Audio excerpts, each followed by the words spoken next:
Welcome to the What If podcast. My name is Nonzigelilo and I am joined by Tendai. Tendai, we're back at it. Thank you for having me again. Yes. Are you ready this time? Yeah. I'm always ready. Always ready. Always ready. Okay, so the last episode we spoke about the context of NGOs in light of what took place in January with the Trump administration putting a hold on the financing of nonprofits and development and outside of America. So we spoke about what does the future look like for nonprofits or NGOs rather. Mm-hmm. And the question is, do you think NGOs will survive? Yeah, that's a big one. But anyway, so like I said, I'm hesitant to talk of NGOs as a homogeneous entity. I think it's to understand NGOs from the different tiers that I mentioned in the last episode. That were the larger ones, the INGOs, the ones that are transboundary, they're cross boundaries, they're cross cultures, they're cross continents. They mimic the multinational. They literally look multinational in nature, etc. And they even give multinational packages to their executives. So that's number one. Then there are those who work at continental levels. You may call them pan-European, pan-American, pan-African. So those ones, again, they have a bit of an understanding, a different sort of approach to how they do things. Then you've got the national level, district level, and community level. So in terms of survival, it looks as if right now the most vulnerable are at the local level. Right. But I actually think the ones at the local level have quite a way of responding, unlike the international NGOs. Why is that? The international NGOs, by their very nature, in the absence of a business model, they are entities formed out of a dependency framework. They are formed to service contracts that are coming from aid organizations. So in this instance, we're talking about USAID. So if you just look at, they actually call them contractors. If you look at the number of contractors that play around in the DC space, waiting for tenders to come out so they can make bids, then set up teams in countries. We see this a lot in the education space, in the peace building space, in the health space. Mm-hmm. So, and they get 5-year contracts, then they set up teams. I think those ones are most likely under pressure right now. Mm-hmm. And they have to find ways of rethinking their business model. Mm-hmm. It's literally a business. They have to rethink their business model because in many instances, even donors were wary of funding an INGO with an office, say, in Nairobi or an office in Lilongwe, because they know that a certain portion of the money that is given to the organization, its entity in Malawi, a certain portion has to go to head office. Right. So people are already concerned about this treatment of overhead, because for every grant secured, some of it had to go to head office. Mm-hmm. So I think that's the one that is, for me, that is the one that is under threat of sort of development or even survival, etc. Unless if it comes up with a game-changing plan, which again, I'm trying to look and I'm beginning to say, how do they sustain themselves? It'll be good to see. The community types, the ones that are embedded in the community, I think we'll discuss this in the next episode. Those ones, I think they have a bigger chance of survival. Somebody then argued saying, could this mean the end of development? Because we said it's a beyond aid. Does it equate to being the end of development? It depends on how you call development. Because if development is the work that was only being done by NGOs, which is a fallacy actually, the work of development is done by many actors, including market actors, especially our governments, etc. So it could be the shrinking of development actors or the reconfiguring of the space of development. So that's where we are. So yeah, the survival question is going to pan out differently. And I think even the INGOs, I'm hesitant to use a blanket to say, oh, they're all under threat, because some of them may have business model that will sustain them. So if, for instance, if you look at an INGO that is able to raise resources from individuals, which is what the Amnesty International is famous for, it may just dig in deeper into going back into that sort of framework of raising resources from individuals. Oxfam as well has always had a way of raising resources through charity drives, street campaigns, etc., etc. They may survive. The ones that are under threat are those that never invested in those funding streams, but just focused on servicing the large contracts from entities such as USAID. That is quite interesting because then at this point we are juxtaposing individual giving individual donation vis-a-vis grants and being funded by the big guns, Yeah. so to speak. So I'm trying to imagine a future where we are all turning to individuals. That still brings about another question of survival. Who then is going to survive? And there's an element that I picked up in the Future of NGOs, the paper Yeah. that you wrote about, where you're talking about storytelling. Yeah. And I'm like, what if we all have great stories? You know, Okay. what happens there? But it's just coming back to the question of then who survives then in that kind of environment? But I don't want to go ahead of myself because you address this still in your paper and the different forms of NGOs that are there. So do they all have to survive? Yeah, that's a good one. So, I make this argument that because of the collapse of maybe the market system or the capitalist system, because the market system traditionally is the one where we expect jobs will be created. But the collapse of that in many African countries, industrialization never really took off. So we are more informal than formal. And even our, whatever the modern economy is, it's service oriented, it does not create jobs. So many of our graduates here in Zimbabwe, in Tanzania, and Malawi, and many other countries, many of our graduates actually find working in the NGO sector as a lucrative job. Yeah. So we've become careerists in a space which was initially established as a passion, values-based space where you got a passion for something, you want to change something. You go to an NGO not to make money, but you go to an NGO because you want to change. So I think organizations that are operating at those professional level, some of them will have to close down because one thing that will be missing in those organizations is passion. So people were used to big packages. When we begin to say we are either retrenching or cutting down on benefits, they'll walk away. Yeah. And you don't blame them because so many people have made their livelihoods out of working for NGOs. And NGO work in Africa, unlike the rest of the world, you actually become part of the middle class. You are earning straight United States dollars, you've got packages, etc., etc. So many people were actually trained to work in NGOs. There are many other training institutions that were now beginning to train people to work in the NGO space. So your question is, which ones will survive, which ones will die? I think at every tier, there's congestion. So we are now in what others have called red ocean. The NGO work has become a red ocean. There are many of us doing similar things with no sophistication or any levels of saying, or innovations, how we're different from the other. We're just replicating what others are doing, but we actually don't collaborate. We actually compete for resources. So it's going to be the survival of the fittest. Yeah? The fittest, those who are able to fundraise more, those who are better connected, etc., etc. But others are just going to collapse. So the law is not necessarily to say, oh, you're going to collapse just because you're not good at what you're doing. You may be good at what you're doing, but you are failing to tell the story of what you're doing, and funding is going to be just much more competitive. So you may just not survive. You're the species that was weak, that does not survive.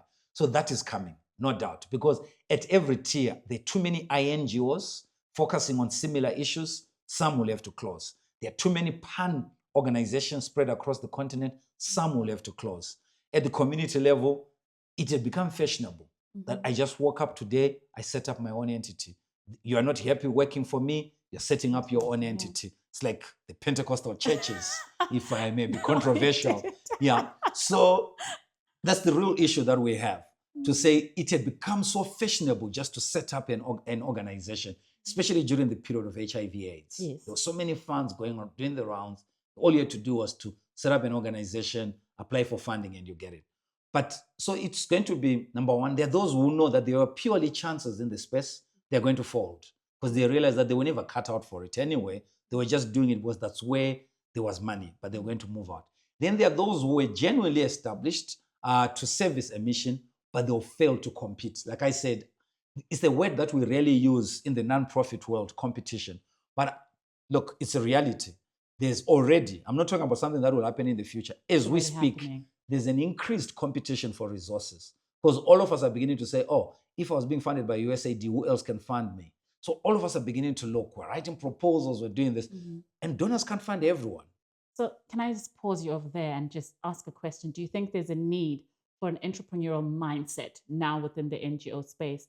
And also, as a practitioner, what do you think is going to set apart the different, I guess, nonprofits that are looking for funding? Yeah, I think it's expecting too much from the current leadership within NGOs. All of a sudden, you were trained otherwise. You were trained to be a development practitioner, and at times you actually a rabid critique of capitalism, saying that it's the one that is causing inequality. Then all of a sudden, we're asking you to dabble into markets, to come up with a business model for your survival. On paper, it looks easy. Yeah. But being entrepreneurial is not something you just wake up and say, I'm going to do. But do you think it's a necessity? Oh yeah, definitely. We are getting into a place whereby, in the absence of a business model, you're most likely going to collapse.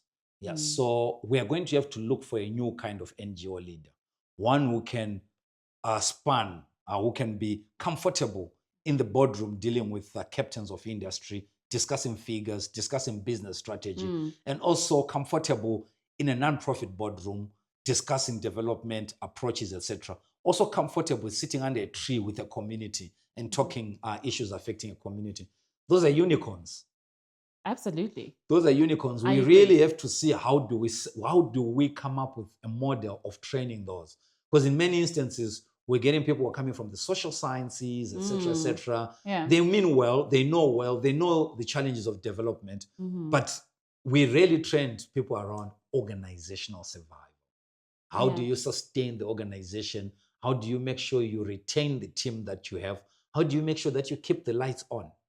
Just to keep the lights on. When you say keeping the lights on, how do you make sure that you are paying the utilities, you're paying the rentals? The essentials. You're covering the essentials. It's becoming, so the job of a nonprofit leader, all of a sudden, is the one that is disrupted.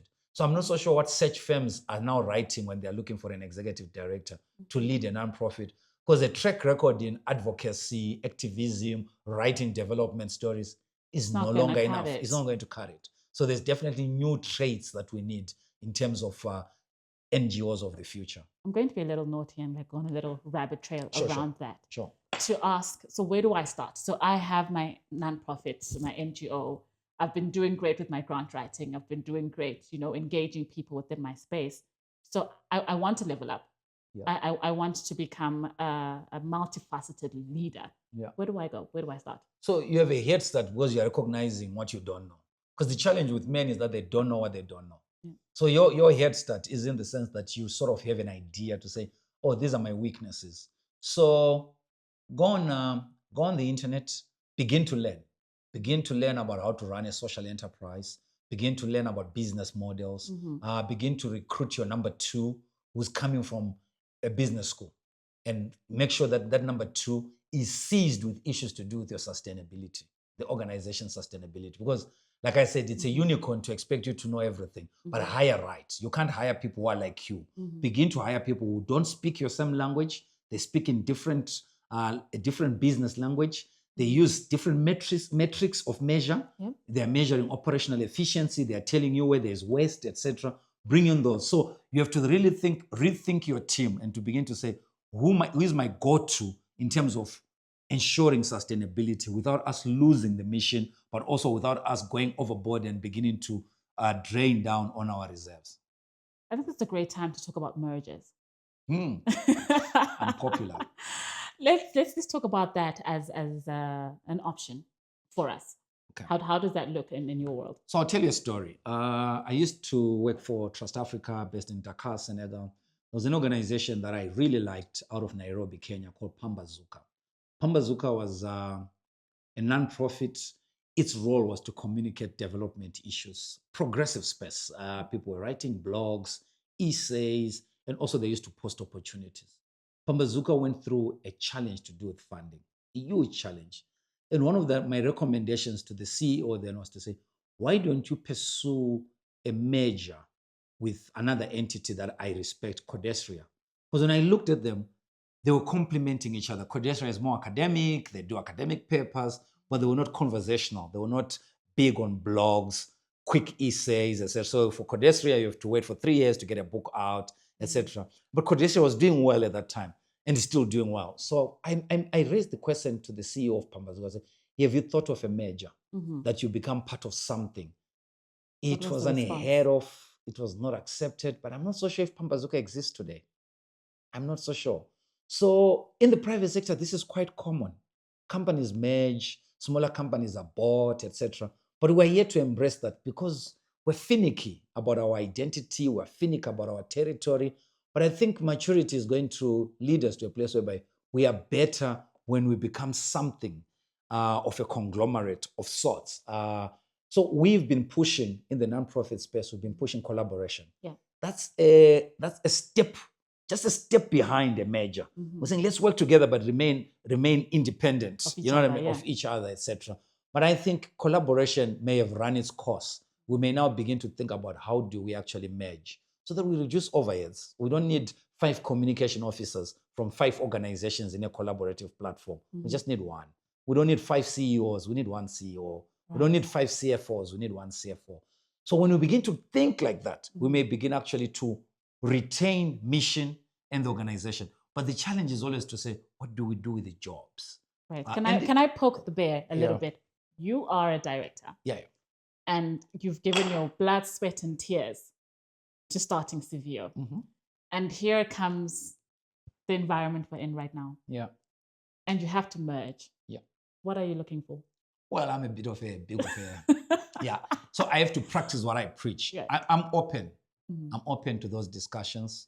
It's just that we've not been fortunate enough to find willing partners even in collaboration. But what are you looking for? So let's say the opportunity is there. Yeah. And we don't have to merge, but if you were to merge, what's your headspace? What are you thinking? What am I looking for a person that I would like or consider merging with? We still need to keep it nimble. We still need to keep it responsive, but we need to make it effective. So if we're finding ourselves 3 or 4 entities who are doing the same thing, we're not adding value, there's no differentiation with what we're doing, we are better as a merged entity than as competitors, or even trying to say we're collaborating. And our collaboration is sharing papers. So superficial. So I'm happy to, when you find entities that look the same, the challenge at the moment, the Civio is a bit of a unicorn. Right. It doubles in many spaces. So we find that we merge around we collaborate around a program, not all of what we do. But when you begin to find yourselves that you're all engaged in last mile service delivery around providing scholarships, bursaries, 5 of you, because you are set up by different entities, but 5 of you really are saying we are focused on servicing the needs of child-aided households. We do nutrition packages. We do pads for girls. We do school fees.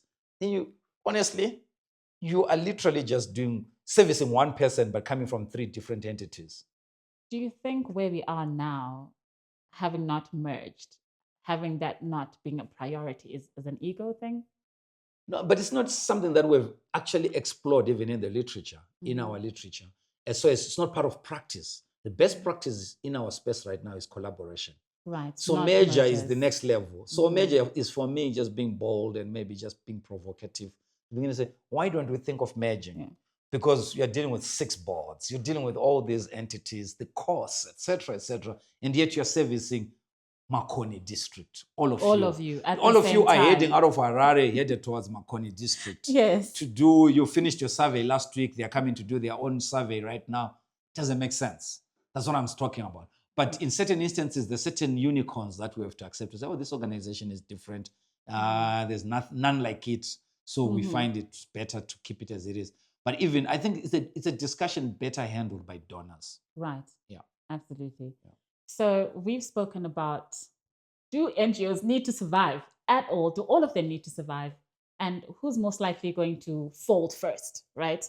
And then we've spoken about what are the options, and one of them being able to merge, to reach out to people who do the same work as you. So we're going to bring that to a close. Yeah. And your closing sentiments around surviving. Yeah. How are we, if I want to be part of the people who are not folding first, how do I survive? You have to do certain things differently, or you have to do what you've been doing well. Keep on doing what you're doing well. If you're not affected, keep on doing what you're doing well. Make sure that your board is on spot, your governance is working. Make sure that whatever you've been doing, the alchemy around fundraising, the alchemy around your program footprint, you're doing it well. But begin to think about long-term survival. Because half the time we are 6 months away from extinction. We are a grant away from extinction. Most of us. A project So away. yeah, so learn from this moment, because I think that there's another challenge that we have, is that the ostrich burying its head in the sand. We are, for some of us who are not funded, or we're not funded by USAID, it's like, oh, this is not my problem. Yeah. For some of us who survived in the 1990s and saw the scourge of HIV/AIDS, in many instances, HIV/AIDS was something that happened to our neighbors. So it was never our problem. So I sense that when I talk to colleagues in the NGO space, nonprofit space, because all they said, oh no, we're not funded by USAID. So it's like the conversation killer. No, we're okay. But I think we're misunderstanding the moment, because this is bigger than the closure of USAID. I think there's a paradigmic shift that we're in the middle of, and we're not really engaging with it, because there's a new consensus amongst funding countries that you can reduce your funding commitments and there's no condemnation. Number one, your electorate is not to raise a challenge about what you're doing. It's very true. They're not going to come up with banners to say, want to see more aid going to Africa. We didn't see that in America. We're not seeing it in Europe. That's number one. So you're not going to lose votes just because you've cut aid to Africa. Actually, I think you might gain some. I actually think people, I'm saying this, I don't know, but I've not carried out a survey. I think some of them are happier. So, oh, some of the money is being kept in our country. Because remember, they're also struggling with collapsing public health, etc., drug issues. They want more money in their own systems. So I think there's that sort of acceptance. So if you really accept that we're at that moment where things are changing, we are on our own. Is it possible that our governments and our capitalist sector is going to be able to fund us at the level at which we're used to? Or we really need to do some serious rethinking, reforms, and restructuring? Because all of us, whether we're funded by USAID or not, we have work to do. At one point or another, we're going to be affected. Sure. Absolutely. Yeah. Tendai, thank you. I loved this discussion. I loved poking the bear just a little bit. All right, thank you for joining us today. We spoke about the survival of NGOs, and I think there were some really great nuggets that you can go and think about. How are you positioning yourself to survive this particular era and this particular period? But please do join us for the next one. We hope to see you soon. Goodbye for now.